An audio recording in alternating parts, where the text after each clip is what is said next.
Well, so now you need some help too. Well, it's expected.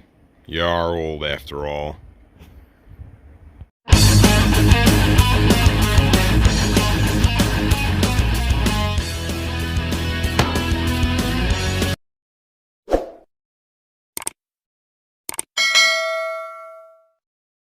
All right, we're back again with old Stubby. Stubby has a problem. Stubby has a bad water pump. Luckily, the water pump started showing signs of death shortly after leaving the house, so I was able to turn around and return home without causing any damage or anything. So it started pissing out of the weep hole underneath. So anyway, got to change the water pump. While we're at it, we're going to also do the thermostat, because why not? But it looks like it's relatively easy to get this thing out. A few little 10mm bolts, it appears to be. Looks like there might be a couple 12s on here that have to come off as well. But a couple things we'll have to do first before we could actually get the water pump off. First thing is pull the bolts off for our pulley right there. 4 little bolts holding it on to the water pump hub. They're 10mm. The other thing that we need to do then is put some tension on this pulley right here, 14mm bolt.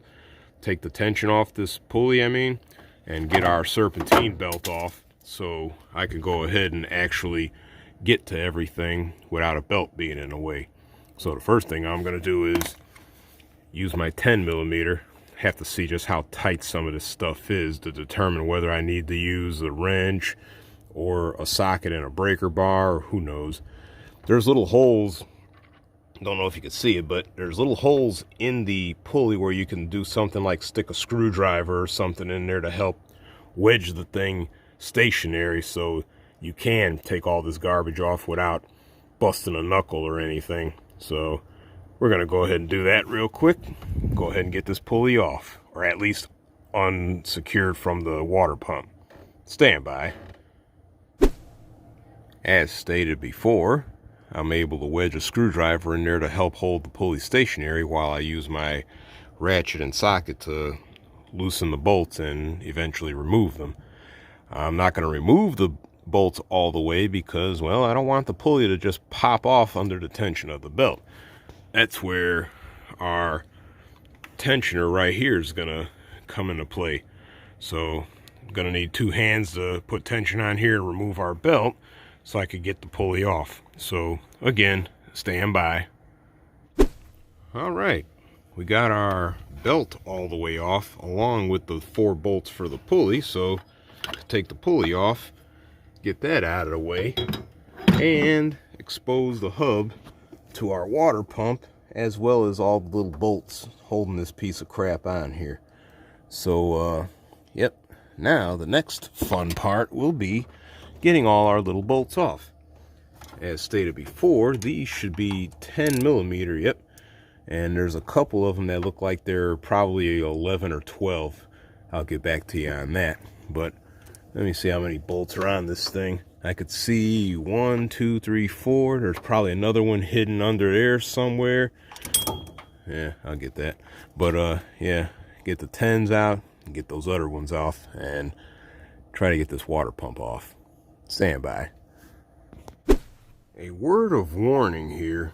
The last bolt, the one that's tucked way up under there, it's in such a stupid spot that you're going to probably have to figure out a creative way to either get a socket in there at a slight angle, or use a wrench to break the bolt, and then use the socket at an angle to be able to work the bolt all the way out. Because, well, engineering at its finest, there's always going to be one bolt that's just not going to make any sense whatsoever. It's tucked away right about right there where my finger is pointing. Let me go ahead and get this bolt out. I'll be right back. All right, got the little bolt out from underneath as mentioned. The other 2 bolts are 12mm, just so you know. Let me get those off. All right, got the 2 12mm out. Spotted one more 10mm nestled between these 2 little passages on the body. And again, it's a bolt that's sitting in such a position that you got to put your socket in there at a slight angle in order to get the thing on there. Even when there's a good design, there's always a stupid element to it. Let me get this bolt off. I'll be back. All right, that little bolt, it was able to come loose enough to where I could pull it out by hand without actually having to do any other drastic measures, because the bolt head was already up against the timing cover right there. So we got the bolt out. Now we should be able to knock this water pump off of its perch and get it out of here. Let me go ahead and do that real quick. Depending on whether you've removed the water pump before, you may or may not have a problem prying this pump free from the housing right here. If that ends up being your problem, as is my problem right now, you're going to have to remove the entire water pump housing so you don't risk damaging anything like the housing or the timing cover or anything else in this immediate vicinity. So there's two more 12mm bolts. I got the socket on one of them now, and then there's one directly beneath the thermostat housing that have to come out, and that'll remove that entire housing off. And of course you got to take the hose off here, so that won't be in the way. So let me get the hose and our two 12mm off. Stand by. All right, got the hose off, got the other two bolts off. We're now able to get this trash out of here enough so to be able, well, at least be able to get our water pump off. There's like a little tube. I don't know if you're gonna be able to see it, but there's a little tube connected to the housing that's I don't know where the hell it goes to, but I'm not about to go up under there to try to pull it off. I just needed to get this thing off enough to get our water pump out. So here's our water pump. Like I said, thing started pissing from the weep hole, so it wasn't moving any water anywhere.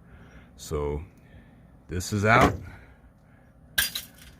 As far as our thermostat housing, it's 3 more 10mm bolts. I'll go ahead and get that off as well, so we can go ahead and address our thermostat just the same. And then at the same time, I'm gonna clean up the surface right there where we're gonna need to reseal all that with some gasket goop so we can put all this trash back together later, which means putting the water pump on first, then putting this whole housing back in place. So let me go ahead and get our thermostat housing off. All right, got everything removed. Got our thermostat right here that I'll have to test later. Thermostat housing. Try to sneak up in here a little bit, get a good look at the tube that I'm talking about that circulates coolant to some other point elsewhere. It's probably for the heating system, who knows. But there's a little bolt on the back of this housing that's like a 10mm that holds this whole fitting here if you needed to remove the entire thing off for any given reason. You'll have to kind of feel for it to get to it and get the thing off, but we're not going to do that because it's not necessary. So with that all said and done, I could go ahead, like I said before, I could clean these surfaces, get all this stuff prepared, so when we get our new water pump, I could go ahead and throw all that garbage on here. So stand by for that. All right, even though you don't have to, but for the sake of show and tell, I'm gonna remove this housing. As I stated before, it's a little 10mm bolt holding this little tube piece here against it. So it's easy to get to, but I'll go ahead and get it off and pull this whole thing off. Stand by. You'll have to wiggle the housing and possibly use a small flathead to help carefully pry the thing out because there's an O-ring on there. So once that's off, you'll have this right here. Have to clean that surface right there to prep it for that gasket and pry out this giant O-ring right here for that O-ring right there. so I could put it all back together. Surprisingly, they did not seem to give a replacement for that other O-ring. I guess they don't expect it to leak, but more than likely I'm going to smear some gasket maker on there anyway, because gasket maker can be your friend. Let me go ahead and clean this up and get the gaskets and stuff seated. Alright, got our gasket glued on with some RTV black gasket maker, favorite kind I like to use. Got our O-ring put in right here. Next thing will be to smear a thin layer on the outside of the gasket so we can go ahead and plant this thing back in place on the engine and bolt it all down and get all this crap put back together. Stand by. Really looking at it, you're gonna have to take that housing off in order to get your water pump out, unless you just feel compelled to fight this thing tooth and nail to get it out without removing the housing.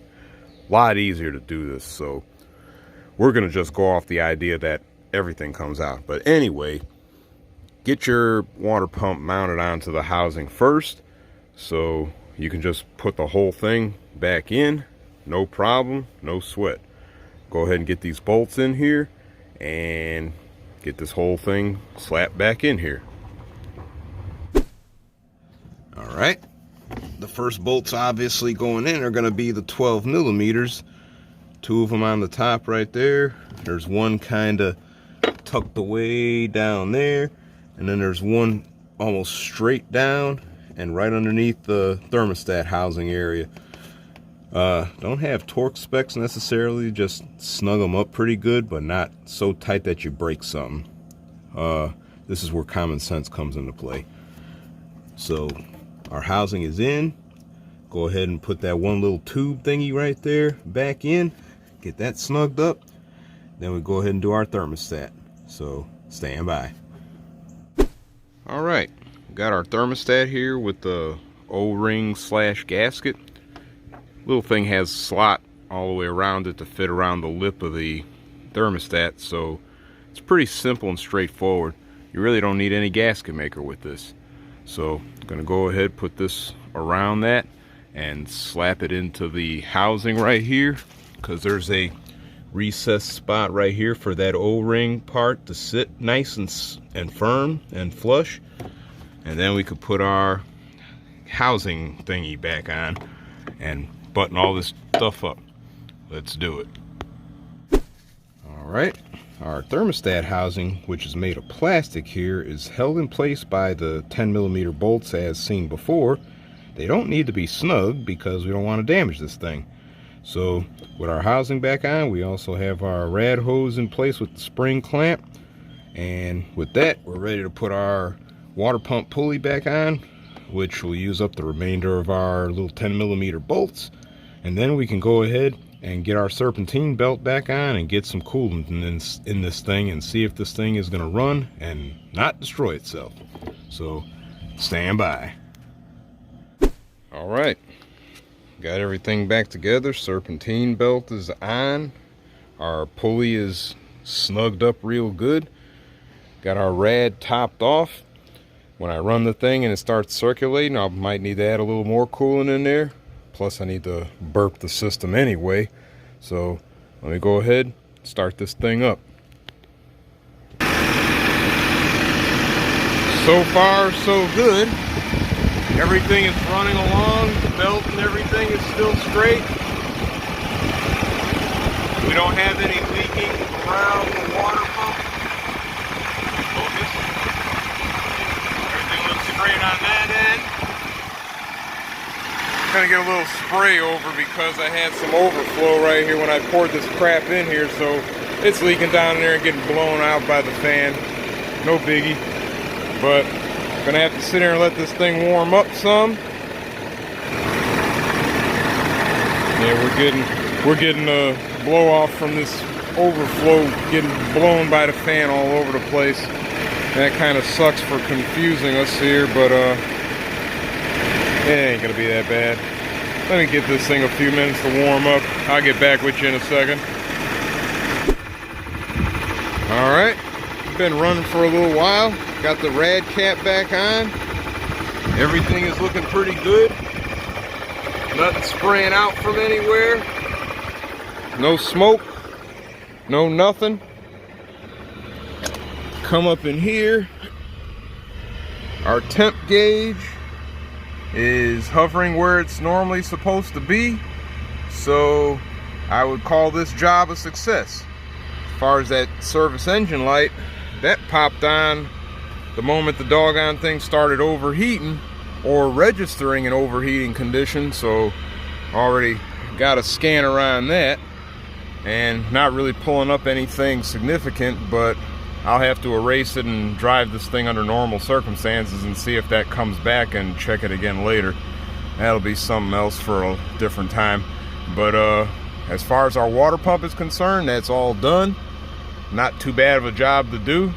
Just remember, take the whole housing off and you'll save yourself a lot of headache. So until the next time, I'm gonna conclude this, get inside, and as usual, like, subscribe, notifications, all that good stuff, TikTok, all that, and stay tuned for more stuff, because there's always going to be more stuff. I will catch you later.